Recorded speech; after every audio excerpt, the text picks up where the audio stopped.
안녕하십니까. 8월 19일 유튜브 영상 제작을 시작하겠습니다. 오늘은 좀 시장이 안 좋았습니다. 많이 안 좋았습니다. 제가 보는 관점에서. 근래 보기 드물게 좀 많이 빠진 날이 아니었을까, 그렇게 생각을 합니다.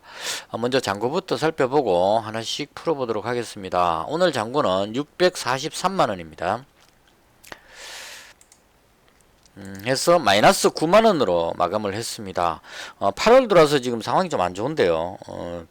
손실 봤다고 해서 본전 찾기 위해서 더 들어가게 되면 더 큰 늪에 빠질 수 있기 때문에 오히려 안 될 때는 좀 쉬는 것도 한 방법이 아니겠나 이런 생각이 들었습니다. 제가 어제 방송할 때도 언제 보따리 사도 이상하지 않을 정도로 상당히 불안감을 느낀다고 말씀을 드렸는데 오늘도 여전히 불안감을 느꼈습니다. 그래서 오늘 제가 코스트라니 투자법을 계속 말씀을 드리는데 코스트라니 선생님이 쓰신 그 돈 뜨겁게 사랑하고 차갑게 다루라는 책의 맨 끝에 보면 권고사항 10가지 하고 금기사항 10가지 하고를 적어 놓은 게 있습니다. 그러니까 앞에 책 내용을 다 끝내고 나서 그래도 투자하는 사람들을 위해서 마지막에 내가 조언 한마디를 하겠다 하고 이제 요약해서 한 부분이 있는데요. 그 중에 권고사항 6번째 항목에 나오는 내용이 이런 말이 있습니다. 완전히 새로운 상황이 전개되면 즉시 팔아라. 이런 문구가 있습니다. 그러니까 코스트라 선생님은 그 손절하는 규칙이 선을 그어 가지고 뭐 손실이 몇 프로 나오면 손절하고 뭐 이런 개념이 없습니다. 장기 투자로 하시는 분이기 때문에 어떤 생각을 해가지고 예를 들어서 남북경협주라는 그 남북경협주가 괜찮겠다는 생각으로 매수를 했는데 북한에서 미사일 도발을 할 것 같다. 이 남북 관계가 아주 안 좋아질 것 같다. 이런 상황이 생기면 완전히 새로운 상황이 전개됐기 때문에 이때는 무조건 팔아야 된다는 얘기죠. 얼마가 빠졌기 때문에 파는 개념이 아니고 수익 났든 손실 났든 관계없이 상황이 바뀌었으니까 즉시 팔아야 된다. 이런 관점입니다. 그래서 이 말씀을 제가 전해드린 이유는 오늘 흐름이 제가 봤을 때는 완전히 새로운 상황이 전개됐다고 보여졌습니다. 이게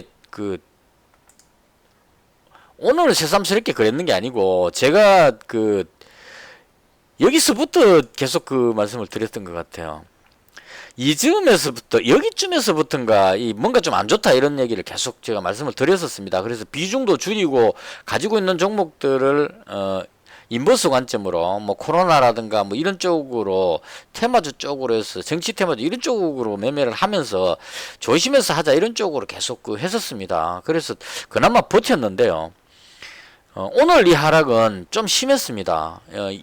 많이 빠진 상황인데도 불구하고 힘없이 또 흘러내려 버렸다는 이 부분이 상당히 좀 컸습니다. 그래서 추세가 완전히 바뀌는 것이 아닌가 이런 생각이 들었습니다. 주봉으로 봤을 때요. 이 2020년 3월 달에 초창기 코로나가 심해져 가지고 99년도 말에부터 시작해서 2020년 초에 들어와서 코로나가 급속도로 확산했었죠. 그래서 놀래가지고 뭐 봉쇄 조치 취하고 이러면서 급락을 했었습니다. 이 3월 달쯤이었던 걸로 기억하는데요. 3월 맞죠? 급락했었는데 여기서 봉쇄 조치를 어느 정도 풀면서 그다음 이렇게 해가지고 경제가 망할 것 같으니까 봉쇄 조치를 풀면서 다시 들어올리기 시작했습니다. 각국에서 돈을 막 풀어가지고 돈의 힘으로 밀어 올렸다는 얘기죠. 그래서 그 힘으로 지금 여기까지 올라왔다고 봅니다. 이 미증시를 봐도 마찬가지예요. 미국 증시를 한번 보겠습니다. 나스닥으로 한번 볼까요? 주봉으로 보시면 2020년 3월 달에 급락했다가 그 다음 미국에서도 엄청나게 뿌렸죠. 몇 조 달러씩 풀고 또 풀고 우리나라도 지금 막대한 부채를 떠안으면서까지 전 국민한테 돈을 나눠주고 자영업자한테 나눠주고 돈을 막 풀었습니다. 그래서 그 돈의 힘으로 인해서 유동성의 힘으로 인해서 여기까지 올라갔다는 얘기죠. 그래서 이렇게 올라오는 이까지가 상승 추세라고 봤을 때 오늘 꺾이는 지금 최근에 꺾이는 이 부분은 이 상승하는 추세가 힘이 다 돼가지고 이제는 하락하는 추세로 갈 가능성이 있겠다 이런 생각이 드는 겁니다. 그래서 보통 보면 이제 이 주봉으로 지금 보고 있는 겁니다. 나스닥을 한 번 강하게 올라가고 그다음 두 번 강하게 올라가고 그다음 세 번째 강하게 올라와서 꺾였기 때문에 이게 만약 상승 추세가 끝나는 끝물이라고 보게 되면 여기서는 하락하는 모양이 나올 가능성이 높다 이런 얘기입니다. 그래서 그 기로에 서 있기 때문에 위험 관리를 해야 된다 개인적으로 그렇게 생각합니다. 그래서 미증시 보시면 다우가 한 1% 빠지고 나스닥이 0.89% 빠졌는데요. 연준에서 테이퍼링 관련한 시사를 했다 이렇게 이야기를 합니다. 그러니까 연준 위원들이 여러 명 있는데 그 중에서 이제 테이퍼링을 지금 해야 된다는 쪽에 주장을 하는 사람이 조금 늘어나고 있는 것 같아요. 그래서 이런 부분들이 그 시장에 긴축을 할 것이라는 연준에서 돈을 걷어들이는 금리를 인상하거나 테이퍼링 어떤 조치를 취해가지고 돈을 걷어들이는 긴축을 시행할 가능성이 있겠다. 이게 이제 시장에 악재로 작용하는 겁니다. 당장 이번 연준에서 그렇게 하지 않더라도 이렇게 해야 된다는 의견이 많이 나오게 되면 조만간에 하게 된다는 얘기죠. 이번 회의 때 안 하더라도 다음 회의 때 할 가능성이 높다 이렇게 되겠죠.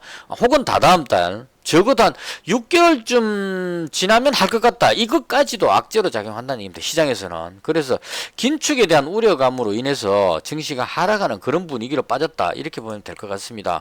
그래서 이게 가장 무서운 겁니다. 지금. 나스닥 지수가 완전히 방향을 틀어서 지금 아래로 내려오는 느낌이고요. 이거 만약 지탱 안 되고 여기서 한 번 더 빠지게 되면 시장이 상당히 좀 부담감을 느끼게 되는 그런 상황이 되지 않을까 싶습니다. 물론 이 빠지고 나면 또 기술적 반등 그래가지고 여기서도 빠졌다가 다시 들어올린 것처럼 기술적 반등으로 들어올릴 수도 있겠지만 상승 추세 때는 그게 가능합니다. 상승 추세 때는 내려오고 나면 들어올린다는 얘기죠. 약간 조정받으면 들어올리고 조정받으면 들어올리고 조정받아도 들어올리고 이렇게 되는데 만약 이게 하락 추세라면 들어올리는 힘은 약하고 빠지는 거는 더 많이 빠지는 이런 모양이 지금과는 다른 모양이 나오게 된다는 얘기죠. 이렇게 올라가는 흐름이 아니고 여기서 만약 추가로 더 빠지게 된다면 급격하게 빠지고 짧게 들어올리고 급격하게 빠지는 이런 현상이 나올 수 있다는 얘기입니다. 그래서 만약에 하락 추세가 되게 되면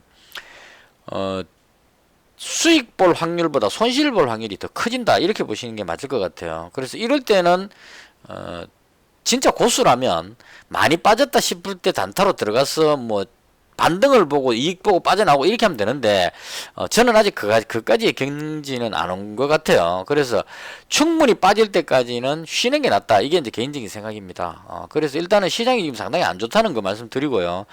저는 오늘 좀 분위기가 안 좋아서 다 팔아버리고 현금 100%로 바꿨습니다. 보유 종목을 전부 다 팔아버렸습니다. 그리고 중기 쪽에 가지고 있던 남북 경협주조차도 다 팔아버리고 지금 이제 남북 경협주도 모두 다 청산하고 지금 599만 6천원 거의 600만원 정도입니다. 원래 600만원으로 시작했기 때문에 한 40만원 벌었었는데 괜히 남북 경협주 요번에 그 빠지면서 손실 나가지고 오늘까지 그 손실 난 것까지 다 해가지고 빠지고 나서 벌었던 거 다 날리고 현재 600만원 본전으로 되돌아왔다 이렇게 보시면 될 것 같습니다. 그래서 중기 투자는 추세가 상승일 때 유효하기 때문에 매수해놓고 한 3, 4개월 가지고 있자 이런 관점으로 하려면 이 지수가 올라간다는 게 전제가 됐을 때 가능한 부분인데 만약 추세가 하락 추세라면 매수해가지고 계속 가지고 있으면 내려갈 확률이 더 높아지게 되겠죠. 그래서 중기 투자조차도 다 팔아버렸습니다. 그래서 여기서 거의 뭐 본전 상황 한 4천원 정도 손실 난 것 같은데요. 토탈 했을 때 모두 다 정리해 뿌리고 중기 투자가 현금 100%로 바뀌었고요. 그 다음 단기 투자도 다 팔아버리고 현재 현금 100%인 상태로 이렇게 넘어왔습니다. 그리고 내일은 금요일이기 때문에 개인적으로 웬만하면 매매를 안 할 생각이고요. 만약 그 매매를 하더라도 그냥 그 소액으로 금요일이니까 굳이 안 하는 것도 괜찮지 않을까 싶습니다. 왜냐하면 제가 또 야근하러 나가야 되기 때문에 금요일 앞두고 만약 시장 분위기가 안 좋으면 매수하기가 쉽지 않습니다. 그래서 일단 그 휴일 동안 불안감 때문에 그래서 내일은 올라갈 확률보다 내려갈 확률이 더 크다 이렇게 보고 다 정리했는 김에 내일은 가급적 매매를 하지 않는 방향으로 그렇게 하겠습니다. 그래서 만약 제가 매매를 전혀 하지 않는다면 방송을 방송은 웬만하면 하도록은 하겠는데요. 그 상황 봐서 일단은 가급적 매매는 하지 않는 방향으로 그렇게 하도록 하겠습니다. 시장이 상당히 제가 보는 관점에서는 불안해 보인다 이렇게 정리를 하겠습니다. 그 다음 오늘 장중의 특징주인데요. 먼저 그 제가 가진 종목 중심으로 해볼게요. PM풍년부터 먼저 할까요? 이게 김동연 관련주입니다. 그래서 PM풍년이 오늘 초반부터 좋았습니다. 5분봉인데요. 아침에 쫙 빼올리는 모습이 나왔어요. 그래서 일단 기분 좋게 그 분할 매도를 일단 했죠. 그래서 1차적으로 8,350원에 쭉 올라가길래 8,350원에 요쯤에서 일단 1차 매도를 했는데 그 다음에 다시 하락해 버려갖고 손절해 버렸습니다. 결과적으로는 손절해 버렸는데 뒤에 가서 다시 땡겨 올려가지고 팔고 나서 좀 아까웠습니다. 그래서 이 일봉으로 보시면 양봉으로 돌려가지고 올라가는 모습이 나왔는데 문제는 다른 종목들이 못 따라 올라가고 있다는 거죠. 그 김동연 관련주 중에 못 따라 올라가고 PM 풍년만 지금 땡겨 올리고 있습니다. 세력들이 이 종목 하나를 지금 끌어올리는 것 같은데요. 제가 팔아버린 이유는 김동연 전 부총리가 내일쯤 뭐 충청도 어디에서 뭐 출마 선언 비슷하게 뭐 이렇게 할 것 같다 이렇게 이야기를 합니다. 근데 그 고까지라고 봅니다. 그 제가 봤을 때는 단기적으로 봤을 때 출마 선언할 때 그 기대감으로 지금 샀기 때문에 선언하는 순간에 재료 노출 내갖고 오히려 거꾸로 내려가 버릴 위험성이 있다는 얘기죠. 그래서 시장이 좋다면 내일 팔아도 되는데 시장 분위기가 좀 안 좋아 보였어. 그래서 일단 오늘 다 팔아버렸습니다. 그래서 정리해버렸고요. 그 다음 신원입니다. 남북경협주요. 신원은 지금 남북경협주 중에 가장 강해 보입니다. 이게 이재명 지사 관련주 쪽으로도 연결이 되지 않는가 싶습니다. 지금 느낌에. 왜냐하면 이재명 지사가 그 개성공단 이야기를 했기 때문에 그런 연유로 인해서 신원이 가장 강했습니다. 오늘 흐름상 강했는데 시장이 안 좋다 보니까 좀 밀려버리는 그런 상황이 나왔습니다. 그래서 마찬가지로 이 종목도 신원도 2385원에 쭉 올라갔다가 내려오고 나서 여기쯤에서 팔았던 것 같아요. 2380원이니까 이 꺾일 때 이때 정리했던 것 같습니다. 그래서 신원도 다 정리해버렸고요.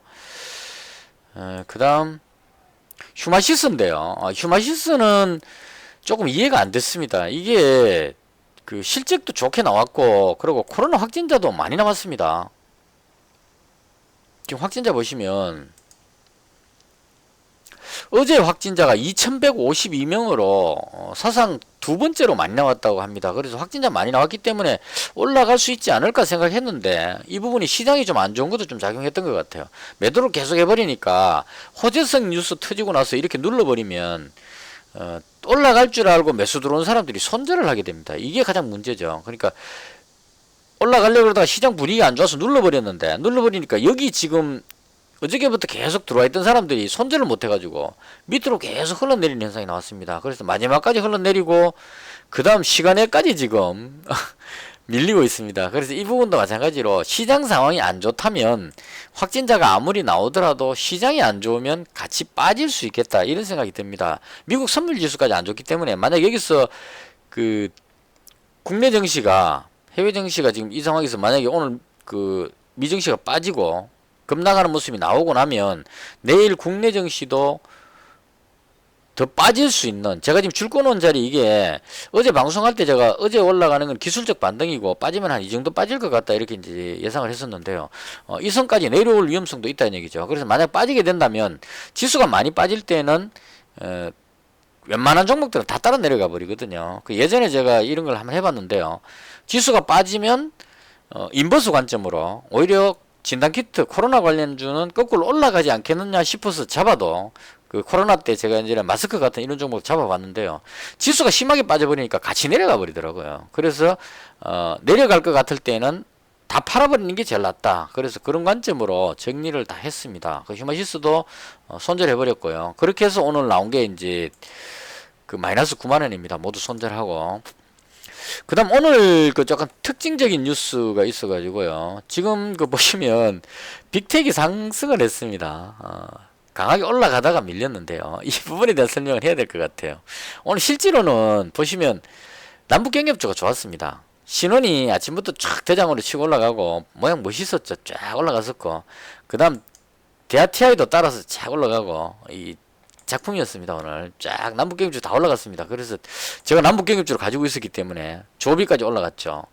쫙 올라가는 모습이 나오길래 와 이거 이제 그 남북 경협주 이제 때가 왔다 이런 식으로 이제 기분 좋게 생각하고 있었는데, 이게 왜냐면 어제 장 끝나고 나서 그 민간 단체에서 북한에 53만 톤인가 살 지원하는 이야기가 나왔습니다. 그러니까 민간 단체에서 돈 모아가지고 그 살을 사가지고 인도주의적인 차원에서 지원, 이건 통일부에서 허용을 했죠. 그래서 지원하겠다 이런 이야기가 있었습니다. 그래서 50만 톤 살 지원한다 그러니까 이 살 주면은 북한에서 이제 뭐 고마워서라도 이렇게 좀 잘 되지 않을까 이렇게 해석을 해갖고 올라간 겁니다. 아침에.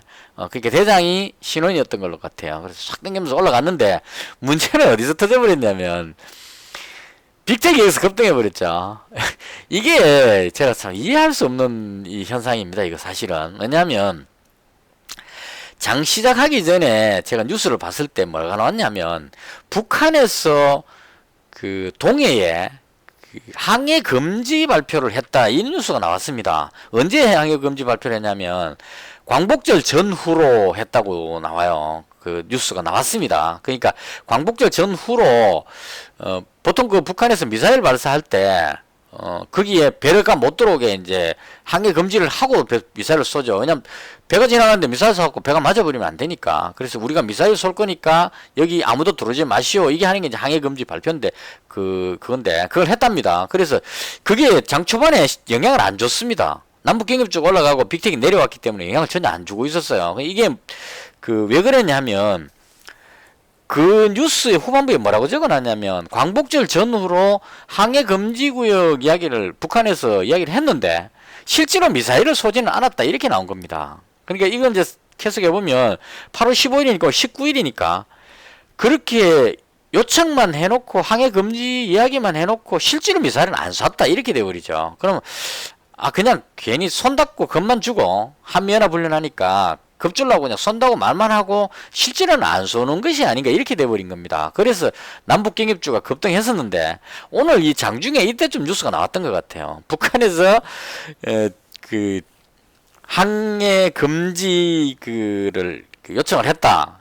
이걸 이제 뉴스가 나온 것 같아요. 그래서 쭉 급등을 한 겁니다. 쭉 급등했는데 여기서 다시 밀리면 또 왜 밀렸냐면 이게 정부에서 또 그게 아니다 이렇게 또 발표를 한 것 같아요. 우리 군에서 그렇게 이야기한 것 같습니다. 이게 정확한 뉴스는 모르겠는데 지금 게시판 나온 걸 종합해보니까 그런 것 같아요. 다시 밀린 건 왜 밀렸냐면 우리 군에서 북한에서 요청한 게 아니고 러시아에서 요청한 거다 이렇게 발표를 한 것 같아요. 그러니까 이제 북한에서 안 했구나 하고 내려갔는데 장 끝나고 나서 좀 헷갈리시겠지만 시장이 그렇게 가니까 그렇습니다. 장 끝나고 나서 다시 또 올리는 모습이 살짝 나왔습니다. 이건 또 뭐라고 하냐면 우리 군에서는 러시아에서 요청한 거다라고 말했는데 청와대 고위 관계자의 말에 따르면 북한에서 요청한 거다 이렇게 또 나와버린 겁니다. 그래서 이제 진실 공방이 돼버렸죠. 북한에서 요청한 거면 북한에서 미사일 쏠 위험성이 있다 이렇게 되니까 빅텍이 올라가고 남북경협주 빠지는 게 맞는데 이게 막 러시아에서 요청한 것 같으면 전혀 관계없죠. 북한 미사일하고는. 근데 정황상 봤을 때 제가 봤을 때 북한에서 요청했을 가능성이 높다고 봅니다. 왜냐하면 이 러시아에서 굳이 동해에다가 항해 금지를 요청을 하는 게 조금 좀 말이 안 되는 것 같거든요. 러시아에서 미사일 쏘는데 굳이 그걸 거기서 남쪽으로 동해 쪽으로 쏜다. 이건 조금 상식적으로 이해가 안 되는 것 같아서 북한에서 요청한 것 같은데 군에서 북한에서 했다면 좀 긴장감이 생기니까 조금 돌려서 한 것이 아닌가 이런 생각도 들고 여튼 이런 식으로 해서 오늘 올라갔다 내려갔다를 좀 했습니다. 시장이 안 좋은데도 불구하고 빅텍이 올라갔다가 급등하다가 급락하다가 뭐 이런 현상이 좀 나왔었습니다. 근데 최종적으로 봤을 때 지금 많이 못 올라가는 이유가 북한에서 미사일을 확실히 쏜다는 보장이 일단 없죠. 그래서 확실히 쏠지 모르겠다는 이 부분이 있고, 그리고 쏘더라도 또 과거의 경험으로 봤을 때 동해로 미사일 쏘는 거는 그렇게 큰 악재가 아니었거든요. 미사일 쏘는 순간에 빅텍 급등하고 그러고 나서 좀 있으면 이제 우리 군에서 딱 이렇게 발표하죠. 북한에서 미상의 발사체 몇 발을 동해로 쐈다 이렇게 얘기를 합니다. 그러니까 이게 이제 탄도미사일이다 이래버리면 심각한데 미상의 발사체 이렇게 해버리기 때문에 별로 안 위험하게 돼버리는 겁니다. 탄도미사일을 쏘면 대북 제재가 가해지게 됩니다.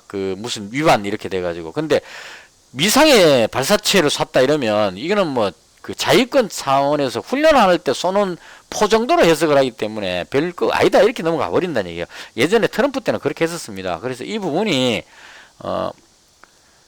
주말을 앞두고 쏠 것 같긴 합니다. 이 한미연합훈련 끝나갈 즈음에 쏠 것 같긴 한데 막상 쏘더라도 어떻게 될지는 그 미사일에 대한 미사일이 아니죠. 미상의 발사체에 대한 우리 정부는 물론 거기에 대해서 별로 민감하게 반응 안 할 겁니다. 그 북한 심기를 건드리면 안 되니까 그냥 그 미상의 발사체 쐈다 이 정도로 끝날 것 같고, 미국에서 바이든 행정부에서 어떻게 나오느냐 이게 이제 중요한 부분입니다. 그래서 바이든 행정부가 어떻게 나올지 이걸 시험을 하기 위해서라도 김정은 위원장 측에서 북한에서 한번 쏘지 않을까 이런 생각이 듭니다. 그래서 이 부분은 예측이 불가능하기 때문에 저도 빅텍 한번 들어갔다가 시간에서 다시 팔아버렸습니다. 이 7,070원에 여기서 잡았다가 7,000원인가 잡았다가 7,070원에 팔았습니다. 팔아버렸는데 그렇게 했던 이유가 이 미사일에 대한 정확한 어떤 그 결과가 어떻게 될지 예상이 안 되니까, 그리고 시장이 너무 불투명하니까 이거 가지고 가기도 좀 그렇다 이래갖고 다 정리해버렸습니다. 그래서 일단은 빅텍이 이렇게 움직였다는 거 참고로 말씀을 드리고요.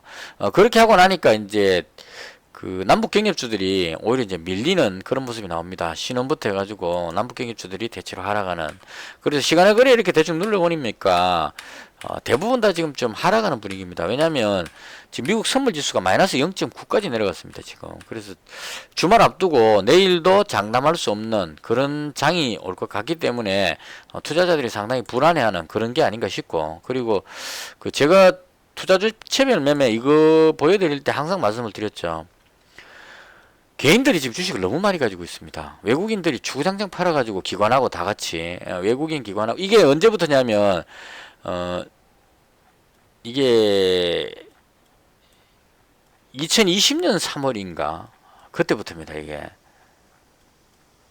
이 3월 달부터 제가 입력을 했는 겁니다. 그래서 쭉 입력을 합산해 보면 억이니까요. 억, 10억, 100억, 1000억, 조, 10조, 100조. 지금 100조가 되죠. 3월 달부터 지금 매수했는 이 부분이 100조 정도가 됩니다. 그래서 개인들이 너무 많은 물량을 가지고 있기 때문에 여기서 만약에 그나마 미정시라도 좀 받쳐주면 지탱할 수가 있는데요. 여기서 만약에 해외 정시까지 급락해 버리게 된다면 개인들이 과연 이걸 또 받아낼 수 있을지, 만약 못 받아내고 뒤로 빠지게 됐을 경우에 손절하는 물량이 나올 수도 있지 않을까 하는 생각이 살짝은 듭니다. 그래서 그게 가장 걱정됩니다. 그냥 하락해서 이렇게 빠지는 거는 내려오더라도 언제든지 반등하면 되는데, 투자 심리가 위축이 돼갖고 다 던져라 이런 분위기로 투매가 나와버리게 되면 감당이 안 될 수가 있습니다. 그러니까 대출 받아가지고 미수 풀배팅으로 막 지금 매매를 해놨는데 이게 악재가 생기게 되면, 말 나온 김에 말씀드리지만 대출이나 미수 이런 거는 절대 쓰지 마십시오. 제가 예전에 큰 손실 볼 때 다 해봤는데요. 그거 하게 되면 가장 치명적인 문제가 뭐냐면, 현금으로 투자한 사람은, 저도 지금 현금으로 하고 있죠. 여유자금을 하고 있기 때문에 하락할 때 팔 수가 있습니다. 팔아버리면 남아있죠, 돈이. 제가 그러니까 다 팔아버려도 1200만 원이라는 제 투자금이 남아있다는 얘기입니다. 866만 원으로 시작해가지고 8월달에 손실을 좀 봤지만 다 팔고 현금을 시켜도 1200만 원은 돈이 저한테 남아있다는 얘기입니다. 그래서 남아있기 때문에 다 팔아버릴 수가 있어요. 팔고 이걸 가지고 다음에 시장이 안정되고 나서 다시 매수하면 되니까. 근데 이걸 만약 미수 풀배팅으로 해가지고 대출 받아갖고 막 배팅을 쳤다고 치면 여기서 더 빠져가지고 손실이 더 생기게 되면 다 팔았을 때 빛을 못 갚는 상황이 생깁니다. 마이너스가 난다는 얘기죠. 그렇게 되면 어쩔 수 없이 못 팔고 더 묶여 들어가게 되는 겁니다. 본전 올 때까지 버텨야 되는 상황이 생긴 거죠. 그래서 한계치가 오게 되면 깡통 계좌가 나오게 된다는 얘기입니다. 다 팔아도 빛을 못 갖기 때문에 반대 매매로 청산이 나와버리게 된다는 얘기죠. 그게 이제 위험한 겁니다. 투매가 나오게 되면 미수 풀배팅 이런 분, 미수 같은 거 이런 거 정리가 안 되게 됐을 경우에 증권사에서 반대 매매로 던져버리게 되면 그 물량까지 나와버리게 되면 완전히 급락하는, 어쩔 수 없이 강제로 매도돼 버리는 이런 현상까지 나올 수 있습니다. 이건 상당히 좀 그럴 가능성은 거의 없지만 그렇게 나오는 것도 예전에 많이 경험했습니다. 그럴 때는 아침에 장 시작하기 전에 보시면 시간의 거래 때부터 막 매도 잔량이 막 쌓입니다. 그래갖고 장시장 하기 전에 거의 뭐 하한가 수준까지 막 떨어집니다. 왜냐하면 반대 매매로 막 던지고 있기 때문에 확 떨어지죠. 그럼 그거 떨어졌다가 받고 다시 반등하는 이런 형태의 그 기존에 이제까지 봤던 것과 완전히 다른 형태의 흐름이 나올 수 있습니다. 이건 물론 이제 추세가 하락 추세로 바뀌었다는 전제 하에 말씀드리는 겁니다. 그런 일이 안 생겨야겠지만 만약 그런 일이 생긴다면 지금까지의 봐왔던 증시의 흐름과는 완전히 다른 차원의 어떤 흐름이 나올 수도 있겠다. 그래서 이런 부분들의 위험이 있기 때문에 오늘 저녁 미증시도 상당히 중요합니다. 여기서 만약에 미증시가 이 부분을 깨고 이렇게 내려가 버리는 현상이 나온다면 그나마 이 지지선 정도에서 이 정도에서 그 멈춰준다면 다행이겠지만 혹은 빠졌다가 꼬리 달고 들어올리는 이런 형태가 나와준다면 다행이겠지만 만약에 아래쪽으로 더 빠지는 이런 형태의 모양이 나온다면 내일 우리 증시에 상당한 압박을 줄 수 있는 그런 상황이 될 수 있겠다 이렇게 생각합니다. 그래서 상당히 비관적인 말씀을 많이 드렸는데요. 일단 위험 관리 하셔야 되고 그 비수라든가 혹은 뭐 빌린 돈, 대출 뭐 이런 돈은 전부 다 지금 정리를 하시는 게 맞습니다. 그런 거로 가지고 있으시면 하락 추세에서는 정말 지탱하기 어려워지는 그런 상황이 될 수 있습니다. 그래서 꼭 반드시 현금 범위 내에서 위험 관리하면서 그렇게 대응해 주시기를 부탁을 드리겠습니다. 이건 엄청난 큰 손실을 봐왔던 과거 경험을 가지고 말씀드리는 겁니다. 그래서 제가 말하는 이 부분들이 그렇게 되지 않고 시장이 안정되었으면 참 좋겠지만 만약의 사태도 대비해야 되는 거기 때문에요. 위험 관리를 잘 하셨으면 합니다. 이것으로 해서 오늘 제가 봤던 시장에 대한 설명을 모두 마치겠습니다. 부디 위험 관리 잘 하시기를 마지막으로 당부드리면서요. 방송을 모두 마치겠습니다. 시청해 주셔서 대단히 감사합니다.